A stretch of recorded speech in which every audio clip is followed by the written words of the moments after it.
1965 চনত স্থাপিত তিনিচুকীয়া জিলাৰ এখন গাঁও। দিগবৈ সমষ্টিৰ এই গাঁওখনত বাস কৰে মাত্ৰ 56টা পৰিয়ালে। সম্প্ৰতি গ্ৰাম্য পৰ্যটনৰ কেন্দ্ৰবিন্দুত পৰিণত হৈছে তামুলী বনগাঁও নামৰ গাঁওখন। লোকচক্ষুৰ পৰা আঁতৰত থকা গাঁওখনৰ পৰা লোকসেৱা আয়োগৰ পৰীক্ষাৰ বাবে প্ৰস্তুতিও চলাইছে শিক্ষিত যুৱকে। তিনিচুকীয়া চহৰৰ পৰা দিগবৈলৈ যোৱাৰ পথত মাজভাগত টিংৰাই বজাৰৰ পৰা বাওঁফাললৈ প্ৰায় 6 কিলোমিটাৰ আঁতৰৰ পৰা আৰম্ভ হৈছে তামুলী বনগাঁও। দিগবৈ সমষ্টিৰ অন্তৰ্গত গাঁওখনৰ পথছোৱাৰ আৰম্ভণিৰ পৰা বাটৰ দুয়োকাষে শাৰী শাৰী গছ, তামোলৰ বাৰী, অকোৱা পকোৱা পাহাৰীয়া বাটৰ দৰে পথে গাঁওখনক সমৃদ্ধ কৰি ৰাখিছে। সমান্তৰালভাৱে গাঁওখনৰ মাজেৰে নিজৰ লয়লাস ভংগীৰে বৈ গৈছে ডিব্ৰু নদী। উল্লেখ্য যে তিনিচুকীয়া জিলাৰ বিভিন্ন অঞ্চলৰ বানপীড়িত লোকসকলে প্ৰথম অৱস্থাত 1965 চনৰ পৰা 12 ঘৰ লোকে অঞ্চলটোত বসতি স্থাপন কৰা আৰম্ভ কৰে। পৰৱৰ্তী পৰ্যায়ত অঞ্চলটোত বাসগৃহৰ সংখ্যা বৃদ্ধি পায় 65 ঘৰলৈ।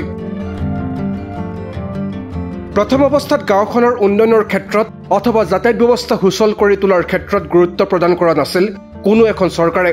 কিন্তু সম্প্ৰতি গ্ৰাম্য পৰ্যটনৰ কেন্দ্ৰবিন্দু হৈ পৰিছে তামুলী বনগাঁও হিচাপে পৰিচিত হৈ পৰা গাঁওখন। গাঁওখনৰ কাষতে লাগি থকা অৰণ্যত আছে বিভিন্ন প্ৰজাতিৰ গছ-গছনি। সমান্তৰালভাৱে বিভিন্ন পৰিভ্ৰমী চৰাইৰো বসতিস্থল অৰণ্যখন। লগতে অৰণ্যখনত উপলব্ধ হয় দুষ্প্ৰাপ্য ধনেশ পক্ষী।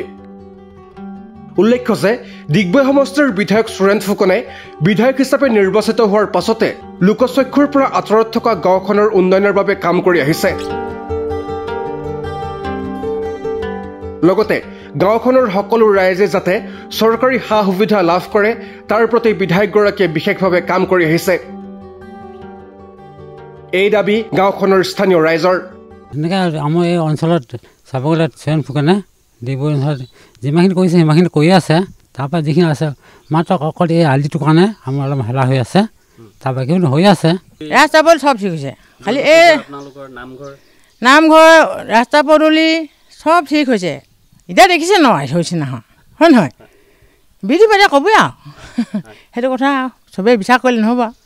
মানুহটো হৈছে খ্যাং হৈছে ন, কৈছে মিছা কথা ক'ব নাপায়, মিছা কথা ক'লে পাপ হ'ব। ইফালে এই গাঁওখনৰ পৰাই সম্প্ৰতি এগৰাকী যুৱকে অসম লোকসেৱা আয়োগৰ পৰীক্ষাৰ বাবেও চলাইছে প্ৰস্তুতি। মই দেখা যথেষ্টখিনি উন্নতি হৈছে। দুই অকণমান ৰৈ গৈছে, ইমানখিনি বাৰু আমাৰ মূল পট্টি অলৰেডি আপোনালোকে সেইটো ৰাস্তাই দিয়ে আহিছে, দেখিছে সেইখিনি কৰা হৈ গৈছে, পকাই হৈছে বাৰু। আৰু যিখিনি আমাৰ চৰকাৰী আঁচনি সেইখিনি দিছে বাৰু, দুই এজন তাৰ মাজতে থাকি গৈছে। মই বিধায়ক মহোদয়ক অনুৰোধো জনাইছোঁ যে সেইখিনিও যাতে তেখেতে মানে কৰি দিয়ে। আৰু তাৰোপৰি মই এটা আপোনালোকৰ সংবাদ মাধ্যমৰ যোগেদি মই এটা অনুৰোধ কৰিছোঁ, আমাৰ এই অঞ্চলটো শৈক্ষিক আৰু ক্ৰীড়া ক্ষেত্ৰত একেবাৰে উন্নত নহয় মানে। সেইটো কাৰণে যদি বিধায়ক মহোদয়ে অলপ যদি মানে তেখেতৰ পুঁজিয়েই হওক বা আঁচনিৰ যোগেদি যদি আমাক যদি অলপ সহায় কৰে, সেই মানে বহুত প্ৰতিভাশালী ল'ৰা ছোৱালী আছে এইখন গাঁৱত।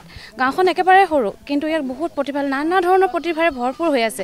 ইয়াত যদি অকল সেইখিনি বস্তুৰ মানে ওপৰতে নালাগে, যদি ক্ৰীড়া ক্ষেত্ৰত হওক বা এই শিক্ষা ক্ষেত্ৰত যদি অকণমান গুৰুত্ব দিয়ে নহয়, আৰু মানে আমাৰ ইয়াৰ পৰা এতিয়া মোৰ নিজৰ দেউৰ হয় ৰাজীৱ মৰাণ, তেওঁ এবাৰ APC দিছে, UPSCও এক্সাম দি থৈছে তেখেত মানে ইমান কষ্টৰে এখন গাঁৱৰ পৰা পঢ়ি মেলি তাই ওলাই গৈছে। সেইটো সময়ত ৰাস্তা ঘাটো আমাৰ পকা নাছিল, এতিয়া বাৰু হৈছে, যথেষ্টখিনি হৈছে, আৰু অকণমান বাকী আছে, সেইখিনিও যদি কৰি দিয়ে ভাল।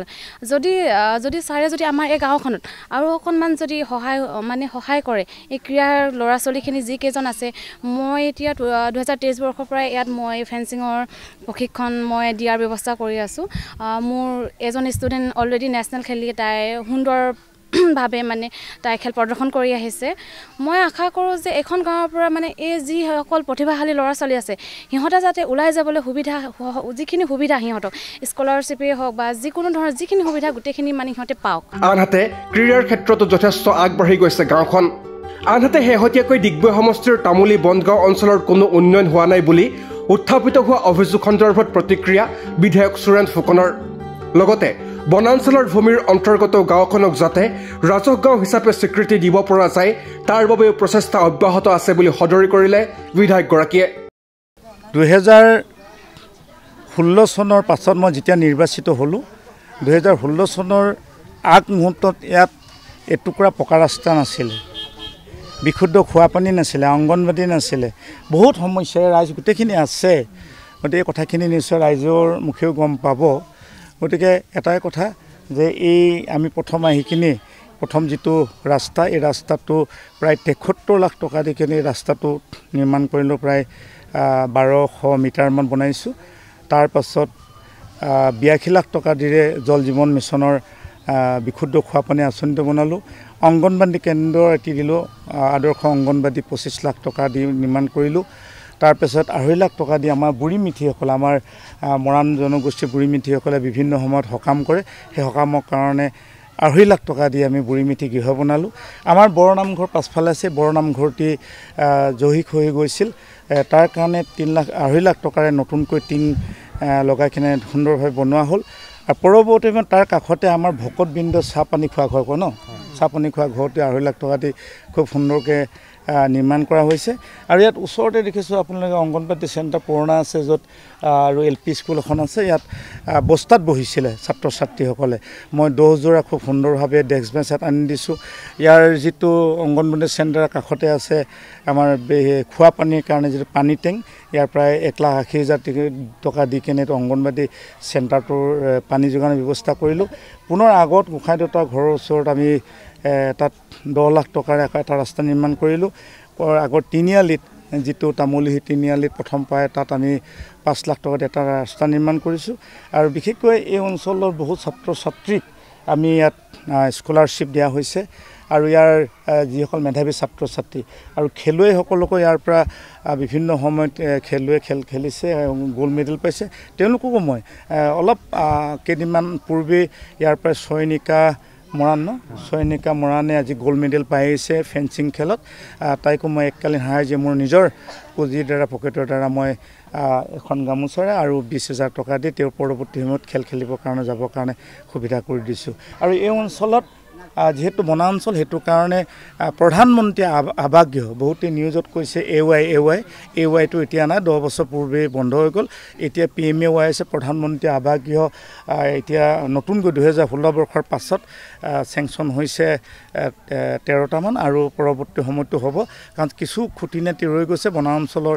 ফৰেষ্ট ভিলেজত আচলতে এইখিনি নহয়, কিন্তু আমি কৈছোঁ যে অতি দৰিদ্ৰ মানুহ এইখিনি কিন্তু সুবিধা পাব লাগে। কিন্তু অসম চৰকাৰৰ দ্বাৰা যিমানবোৰ পুঁজি আছে সকলোৱে পাইছে। ইয়াত হেল্থ কাৰ্ড পাইছে, অৰুণোদয় পাইছে। মাত্ৰ 5 গৰাকী মানুহে অৰুণোদয় পাবলৈ বাকী আছে। বৃহৎ অঞ্চল সকলোকে মই অৰুণোদয় দিয়াৰ ব্যৱস্থা কৰিছোঁ। ইয়াৰ ৰেচন কাৰ্ড চবৰে আছে, সকলোৱে পাইছে। আমি ছাত্ৰ ছাত্ৰীসকলক আহ যাহ কৰিবৰ কাৰণে বিবেক টিংৰাইলে যিটো কদৰ্য পথ, ইয়াৰ পৰা খুব সুন্দৰভাৱে খুব ভাল ধৰণে আমি ৰাস্তাটো নিৰ্মাণ কৰিছোঁ।